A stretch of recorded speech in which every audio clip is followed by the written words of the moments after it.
Nouveau journal sur la RT Éduc. Merci d'être avec nous. Tout de suite, les titres de l'actualité. L'éducation des filles au cœur des priorités africaines. Réunis à Bujumbura, les États membres de l'Union africaine ont examiné les stratégies pour renforcer la scolarisation, l'inclusion numérique et l'autonomisation des filles. La RDC y a présenté ses réformes éducatives et plaidé en faveur des filles victimes des conflits dans l'est du pays. Détail à suivre. Des actes de vandalisme après la publication des résultats de l'examen d'État à Kinshasa. Des élèves finalistes de l'Institut Georges Siméon ont saccagé une partie de leur établissement après leur échec. L'inspecteur principal provincial de Kinshasa-Lukunga annonce des sanctions.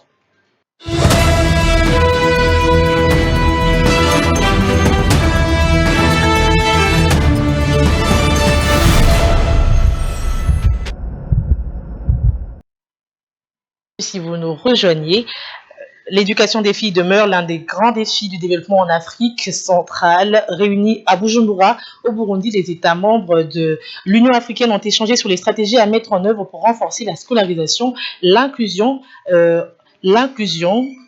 numérique et l'autonomisation des filles et des femmes. À cette tribune, la République démocratique du Congo a présenté les principales réformes engagées dans le secteur éducatif tout en appelant à une solidarité accrue en faveur des filles affectées par les conflits armés à l'est du pays. L'éducation des filles et des femmes est au cœur des travaux de la deuxième conférence panafricaine de l'Union africaine organisée à Bujumbura, au Burundi. Prenant part au panel ministériel consacré à l'éducation numérique inclusive, le vice-ministre de l'Éducation nationale et Université Théodore Kazadi a présenté les principales réformes engagées par la République démocratique du Congo en faveur de la scolarisation et de l'autonomisation des filles. Gratuité de l'enseignement primaire, amélioration des infrastructures scolaires, promotion des sciences, du numérique et de l'intelligence artificielle, autant d'initiatives mises en avant pour favoriser une éducation plus inclusive et préparer les jeunes filles aux compétences du XXIe siècle. Le vice-ministre a également attiré l'attention des participants sur les conséquences du conflit dans l'est de la RDC, rappelant que des centaines de milliers de filles voient encore leur parcours scolaire perturbé par l'insécurité. Il a appelé les États membres de l'Union africaine à renforcer leur soutien en faveur d'un retour durable à la paix et du droit à l'éducation pour toutes. La conférence s'est achevée par l'adoption d'une déclaration d'engagement des États membres en faveur de l'éducation des filles et des femmes. En marge de ces activités à Bujumbura, le vice-ministre de l'Éducation nationale et de la citoyenneté, Théodore Kazadi Moïla, a effectué une visite dans une école congolaise accueillant des élèves réfugiés. Aux côtés des responsables de la province éducationnelle Nord Kivu 2, il a fait le point sur les défis auxquels fait face le système éducatif dans les zones affectées par l'insécurité, avant d'encourager les enseignants et les gestionnaires à poursuivre avec résilience leur mission au service du droit à l'éducation. On l'écoute. Au nom du gouvernement de la République, à féliciter et remercier les parents qui, devant de multiples difficultés, ont tenu à mener leurs enfants à l'école et aujourd'hui, leurs efforts sont couronnés par la proclamation de ces enfants qui montent d'une classe à l'autre. Je voulais en même temps vous rassurer que vous faites la fierté de notre pays. J'étais très touché de suivre la chanson, l'hymne national de notre pays, ici à Bujumbura, à travers les parents, à travers nos élèves. Vous êtes nos ambassadeurs. Et le président de la République, chef de l'État, Félix Antoine Tshisekedi Tshilombo, lui qui nous a autorisé d'arriver à Bujumbura pour une conférence sur l'éducation des filles et des mères. À travers notre micro, il vous encourage car il vous rassure en même temps.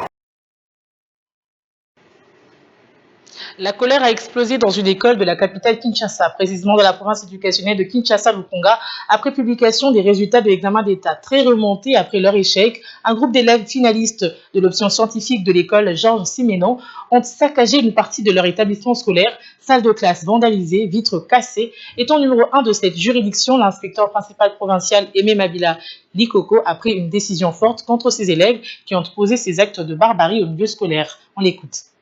Si aujourd'hui nous voudrions faire cette mise au point, c'est parce qu'il y a eu un groupe d'enfants dans une école dans ma juridiction, plus précisément au pôle d'Engalema 3. Cette école s'appelle Institut Georges Simenon. C'est une école qui a au moins 4 options. Les 3 options ont satisfait. Mais une seule option, d'où les enfants sont devenus des barbares, des vandales, ils n'ont pas bien travaillé. C'est 102, c'est-à-dire l'option sciences. Il y avait au moins 30 candidats. Cette option n'a pas fait néant. Mais il y a quand même un petit nombre qui a satisfait. C'est 6 sur 30. Et nous sommes en train de combattre les antivaleurs. Mais ces enfants, quand ils se mettent maintenant à détruire ce qui a été déjà construit, parce qu'ils n'ont pas fait de bons résultats, nous sommes désolés pour la décision que nous avons prise comme l'inspecteur principal provincial, qui ont détruit l'école. Et ce n'est pas un bon exemple. Et nous avons pris une décision que ces enfants, même s'ils vont reprendre leur année ou leurs études, ils ne vont plus être inscrits dans notre province.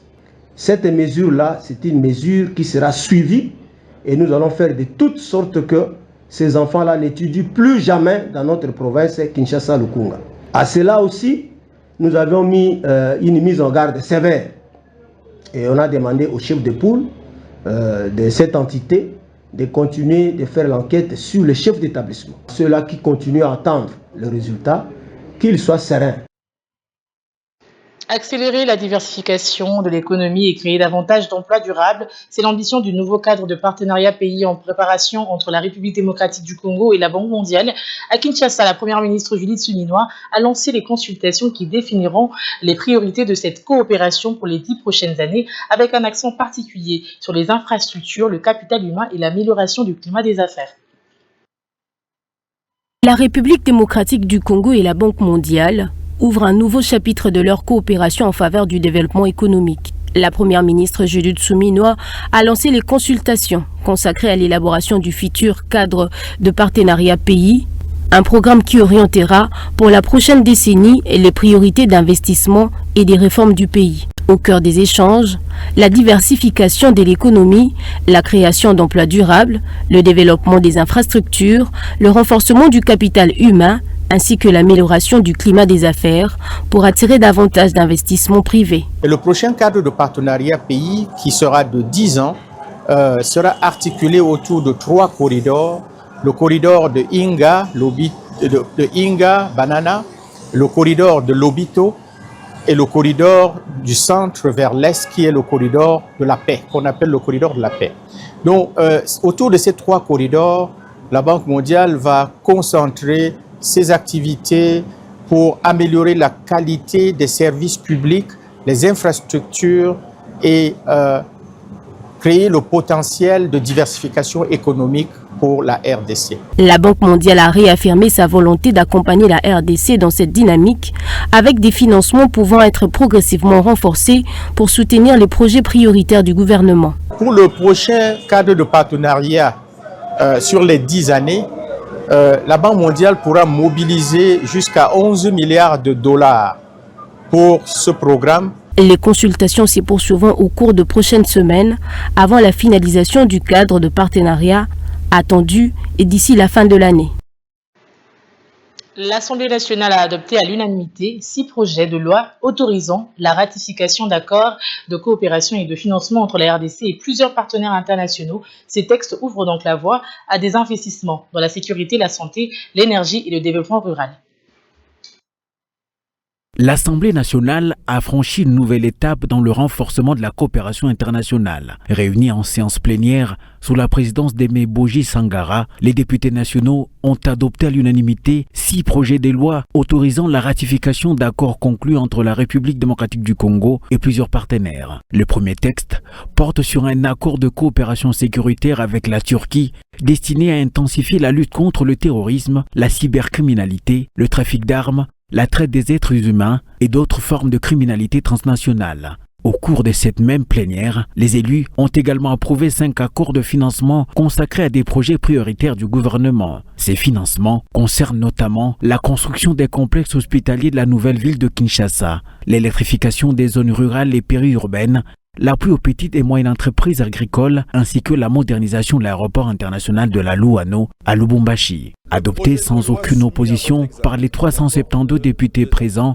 ces différents textes seront transmis conformément à la procédure aux instances compétentes pour la suite du processus. À travers ces ratifications, la représentation nationale réaffirme sa volonté d'accompagner la mise en œuvre des projets structurants visant à renforcer la sécurité, améliorer les infrastructures et soutenir le développement économique et social de la RDC.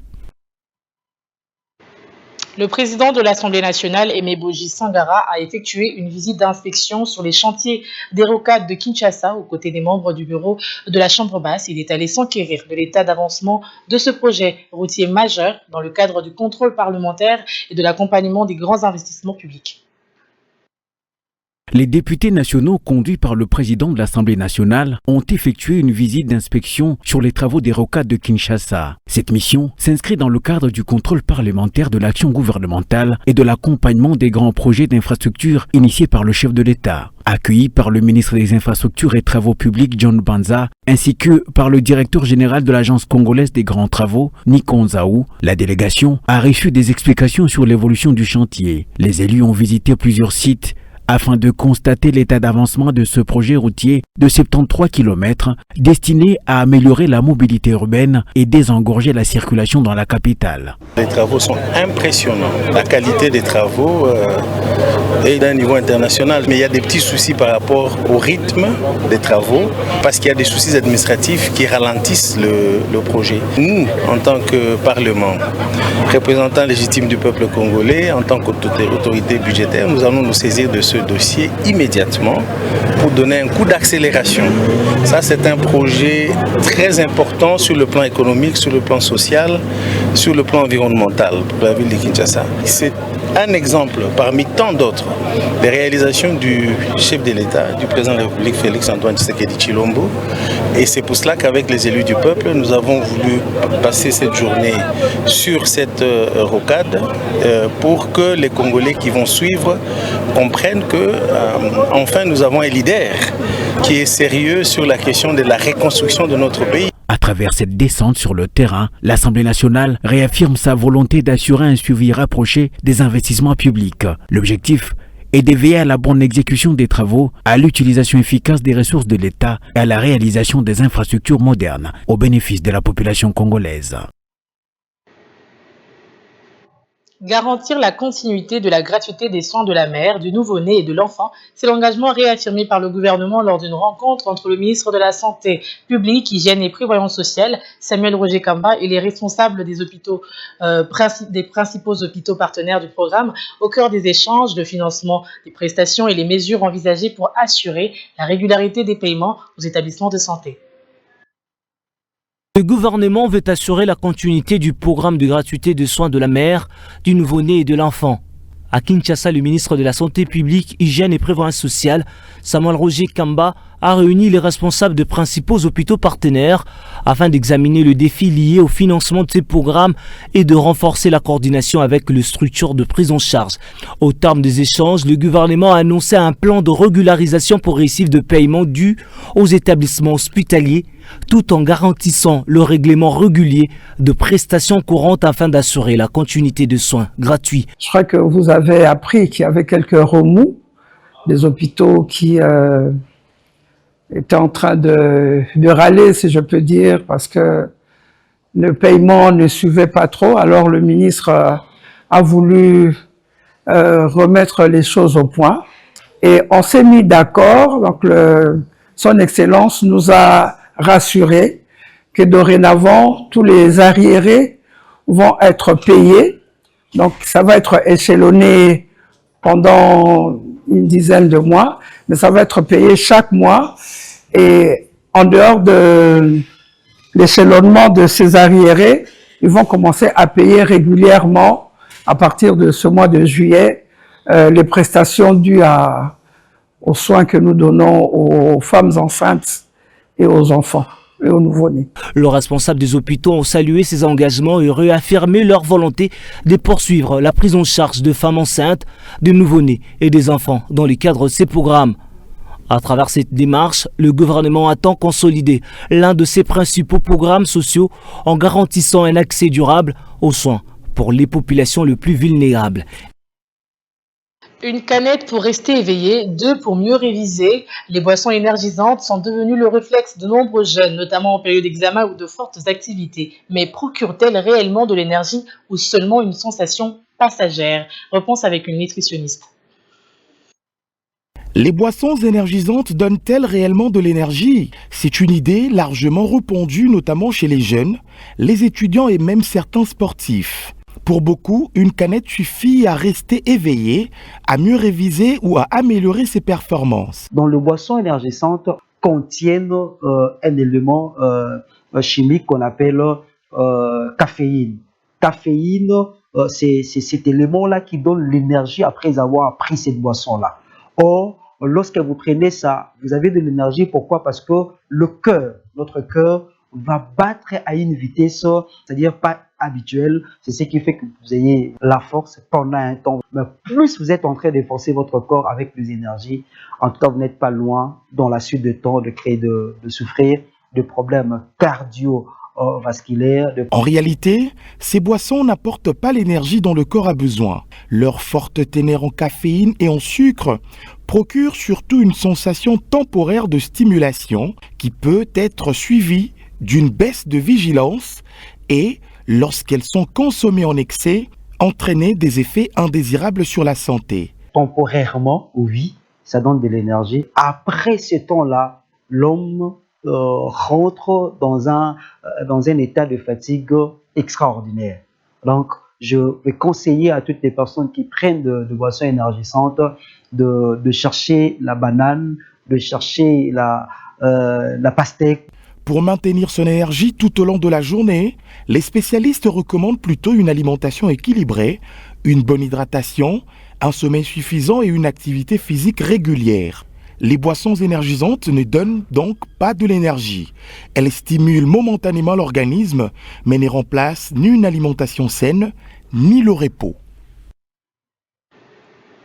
Prenez donc bien soin de vous et voilà qui met fin à cette édition du journal. Merci de l'avoir suivi. Excellente suite des programmes sur votre chaîne.